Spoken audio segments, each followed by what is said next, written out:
Welcome to the video, guys. Today we're going to talk about CSS display properties, what they are, what they mean, and how you can use them to change the way elements behave on your page. Okay? So the main ones that exist are display none, which means I don't want this element to appear on the page at all, take it out. Display inline, I want my element to be in line with other elements. Display block, I want my element to be in its own little section and to stack on top of other elements. And then inline block, I want it to be inline but still have its own little block. And these manipulating how elements appear on the page, or how you can make designs position things on a web page, or make them more responsive by stacking them maybe for like a mobile phone view and stuff like that. There's also other properties that have to do with displaying things called like visibility. You can hide stuff. But we'll get into all of that on this video here. It's really important to understand this because it's going to help you out in the future when you're making more complicated designs on your own and making them responsive for all devices. You gotta know what this stuff is, okay? So I'm going to go ahead and jump into my code now. So open up my file here. I'm going to go into my CSS course code file and just drag it into my text editor, Visual Studio Code. And I'm going to close out this lesson. I'm going to create a new lesson called 10-display.html. And I'm in Visual Studio Code, guys. I suggest that you get a text editor, preferably Visual Studio Code, and you follow along with me. Or you can just watch the whole video through and then go through it again and then code with me after that. Sometimes it's better to watch stuff first and then follow along and code after, so that you get it in your head better. But you don't have to completely memorize everything, but you should have a good understanding of what the display property does. So I'm gonna get some boilerplate code here, and we'll call this CSS display and visibility. Visibility? Yeah, I think that's how you spell visibility. Let me know in the comments if I don't know how to spell. So I'm gonna put all my styles for this page in the style tag underneath my title for this lesson. We're not gonna do a separate CSS page. And then let's go ahead and we'll make some elements on the page here. So I'll make an H1. I'll say my heading, and then I'll make a paragraph, and we'll just put some placeholder text in here, like 30 words of lorem ipsum text. Lorem ipsum is just placeholder text that we use in web development. It's just like Latin. It's gibberish Latin. And you can generate that on Visual Studio Code by typing the word lorem and then how many words you want hitting tab. Or you can just go on Google and type in lorem ipsum text generator and get it that way. But so you'll notice one thing here. So we made our heading and we made our paragraph, and they stacked on top of each other because by default these elements are what's called block elements, which means that they stack on top of each other like blocks. Okay, so that's their default behavior. And then there's other elements like links or anchor tags, the A tag. Make a link. And they have a default behavior of displaying inline. So I'll show you what that means here. I'll make another link below it. And look at what happens. They go inline. That's why it's called inline, because they go in a line. We could even make a third one. There, inline. So there's default ways that elements on the page are going to appear, either inline or blocked. But you can have full control over that by using CSS. So we can come in here and select all of our anchor tags by just using the element selector, the A tag, and say, hey man, I want to display all my links on this page block. And look what happens, another block. So the default behavior doesn't really matter for the element. You don't even really have to memorize it. You just have to know that you can what the displays are, and the fact that you can control how things display on a page with CSS and do whatever you want with them. And the two main things are inline and inline. Block and inline are like the two main um, display settings that you're going to be using or that you're going to be manipulating really. Now there's also inline block, so we can demonstrate that by making some divs. So I'll just put my div, and let's put div 1, and then we'll put div 2,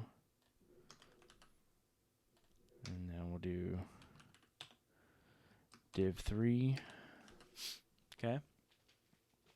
And then let's give all of our divs, we'll go up here and select our div with the div element selector. And let's give them a height of 40 pixels and a width of 40 pixels. And we'll give them all a border of 1 pixel that's solid and black. Okay. And then what we can do here is we can go to display and we can display them inline. See what happens there? Or we can display them inline block as well. Okay, so when we display them inline, it just makes them inline and it takes away their width and height. It just makes them like default inline things that don't have widths or heights. They just go side by side. But when we go inline block,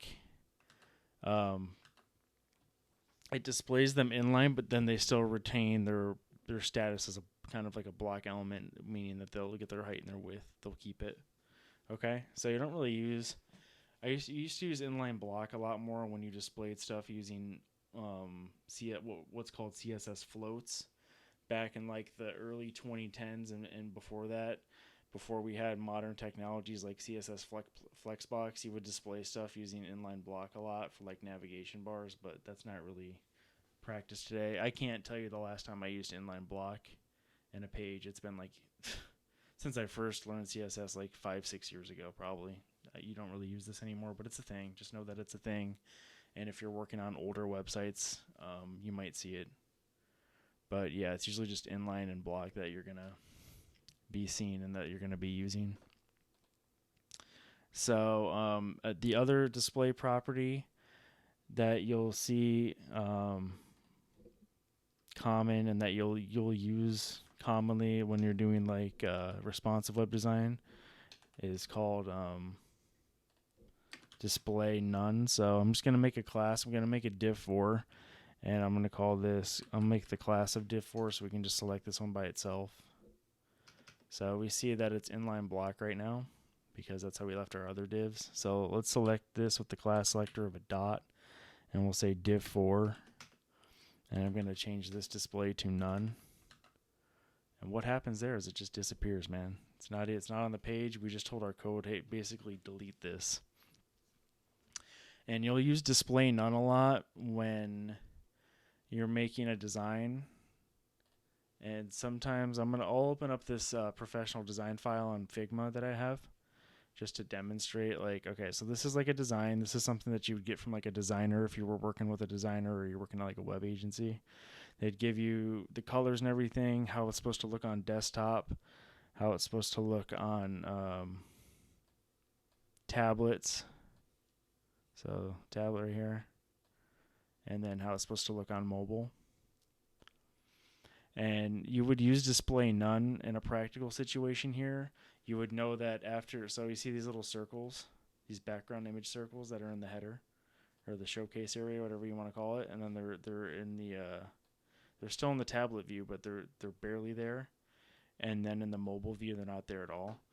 That's where you go in as the developer, and when you get to the mobile screen size, you switch this element in your code to display none, so it's not on the mobile. Okay, so that's to help you understand what display none does and why you would use it. That's when you would use it. So when I first built websites, I would do sometimes before I knew really what I was doing really well, I would make like entire sections of a website that were just for the desktop version, and then I would make a whole bunch of separate code and separate HTML and CSS, and I would just display them none and then display them block when I needed to. So I would make like a whole section of code display none on desktop and a whole section of code display on desktop, and then vice versa. When you got to mobile, it would be a whole bunch more code that I wrote.